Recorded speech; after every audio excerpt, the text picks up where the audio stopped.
खबरों में आगे बढ़ते बड़ी खबर आपको बता दें, भारत में एचएमपी वायरस के 5 केस मिलने के बाद केंद्रीय स्वास्थ्य सचिव ने देश में सांस संबंधी बीमारियों को लेकर समीक्षा बैठक की है। इस दौरान स्वास्थ्य सचिव ने राज्यों को लोगों को जागरूक करने के दिशा निर्देश भी दिए हैं। तो एचएमपी वायरस को लेकर केंद्र सरकार अलर्ट मोड पर है। उनकी तरफ से साफ तौर पर कहा जा रहा है कि हमारी तैयारी पूरी है।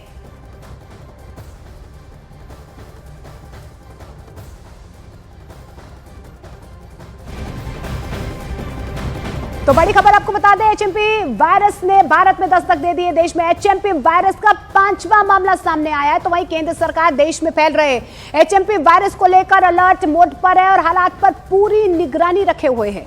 केंद्रीय स्वास्थ्य मंत्री जेपी नड्डा का कहना है कि घबराने की कोई जरूरत नहीं है, हमारी तैयारी पूरी है। हेल्थ एक्सपर्ट्स ने एचएमपीवी वायरस के बारे में यह स्पष्ट किया है कि यह वायरस कोई नया वायरस नहीं है। इसकी पहचान सबसे पहले वर्ष 2001 में हुई थी और कई वर्षों से ये विश्व भर में फैल रहा है। एचएमपीवी वायरस एक ऐसा वायरस है जो हवा के जरिए सांस लेते समय एक दूसरे में फैलता है। देश के हेल्थ सिस्टम्स और सर्विलेंस नेटवर्क्स किसी भी उभरते हुए हेल्थ चैलेंज के प्रति क्विक रिस्पांस देने के लिए सक्षम है और तैयार है। हम स्थिति का क्लोज मॉनिटरिंग कर रहे हैं, हम स्थिति का बहुत नज़दीकी से जायजा ले रहे हैं और हम ये कह सकते हैं कि हमें चिंता का कोई कारण नहीं होना चाहिए। स्वास्थ्य विभाग इन सारी बातों पर नजर रखे हुए है।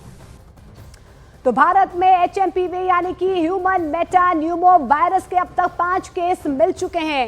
एचएमपीवी का 5वां केस आज कर्नाटक में मिला है, जहां पर एक 8 महीने के बच्चे में वायरस पाया गया है। इससे पहले आपको बता दें, कर्नाटक में ही 3 महीने की एक बच्ची पर आपको बता दें एचएमपीवी से संक्रमित मिली है।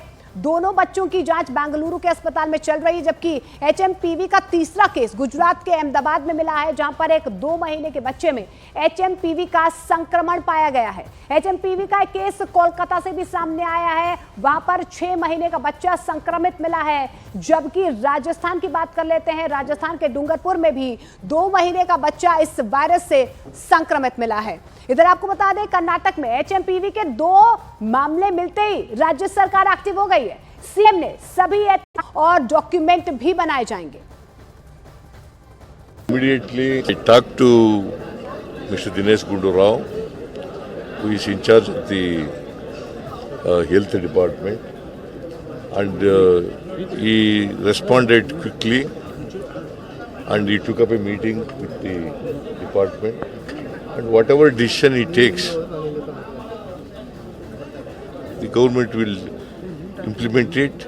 वायरस नहीं है, ये बहुत सालों से है और कुछ लोगों को ये मिला होता है, खासतौर पर बच्चे लोगों को भी होता है और जो जिनका इम्यूनिटी कम होता है उनको इसका इन्फेक्शन हो सकता है। We should not get worried too much. कैसे है सर वो दो जो सब ठीक है और वो बच्चा जो है वो कल डिस्चार्ज मेरे ख्याल से हो जाएगा। तो केंद्र सरकार की तरफ से एडवाइजरी जारी की गई है कि राज्य सरकारें अपने अपने इलाकों में इस पर नजर रखें। लेकिन चीन ने एक बार फिर से आपको बता दें, चीन से ये दुनिया में कोरोना जैसी एक नई आफत जो है वो आ गई है। चीन में एचएमपी वायरस के नए वेरिएंट ने बच्चों को अपना शिकार बनाया है।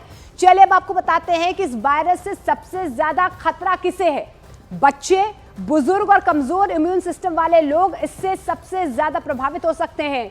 इस वायरस से संक्रमित लोगों को सर्दी, खांसी, बुखार और सांस लेने में तकलीफ हो सकती है।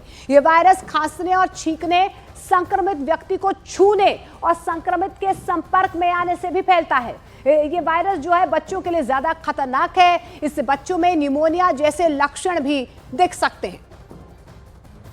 लेकिन इस बीच आपको बता दें, गुजरात के अहमदाबाद में 2 महीने के बच्चे की तबीयत खराब होने पर 15 दिन पहले हॉस्पिटल में उसे एडमिट करवाया गया था। उसे बच्चे को आपको बता दें कि सर्दी और तेज बुखार था। उस बच्चे को 5 दिनों का पता चला, यानी कि एचएमपी वायरस का पता चला है। बच्चे की हालत में सुधार बताया जा रहा है। में कोई पैनिक होने की अभी जरूरत नहीं लगती है, क्योंकि यहाँ से अपने जो केंद्रीय संस्था है उसकी तरफ से अभी कोई एडवाइजरी जारी नहीं की है, लेकिन उस पर सावचेती बरतने की वो वहाँ से सूचना दी गई है। इस हिसाब से राज्य सरकार भी सभी तरह की सावधानियां बरत रही है और अपने गुजरात में तो जितने अवेलेबल बेड है वो भी मोर देन इनफ है, वेंटिलेटर, बेड, ऑक्सीजन व्यवस्था, ये सब व्यवस्था है ही। यहाँ पे बच्चा आया, वो 24 दिसंबर को अपने यहाँ पे एडमिट हुआ था ऑरेंज हॉस्पिटल पे। उसको सर्दी खांसी ऑलमोस्ट फॉर 2 to 3 डेज था। के बाद बच्चे का ऑक्सीजन मेंटेन नहीं हो रहा था, तो हमने उसको वेंटिलेटर मशीन का सपोर्ट दिया। ऑलमोस्ट 5 डेज वेंटिलेटर सपोर्ट देने के बाद बच्चे की हालत में काफी सुधार आया। ये नॉर्मली जो हेल्दी बेबीज है उसमें इसके कोई ज्यादा इन्फेक्शन हो जाए या उससे ज्यादा कोई घबराने की जरूरत नहीं है। जस्ट जो रूटीन केयर हम बोलते हैं कि जब भी सर्दी खांसी हो आप मास्क यूज करो। नॉर्मली हैंड वॉशिंग हम बोलते हैं कि दिन में 10 से 12 बार हैंड वॉशिंग करते रहो।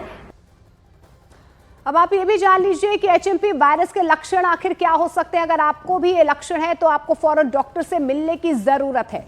सबसे पहला लक्षण खांसी, बुखार, नाक बहना, गला खराब होना, घबराहट होना, सांस में तकलीफ होना और शरीर में खुजली होना, ये इस वायरस के लक्षण हो सकते हैं। अगर आपको भी थोड़े से भी ऐसे सिम्टम्स नजर आते हैं तो आप तुरंत डॉक्टर के पास संपर्क करें।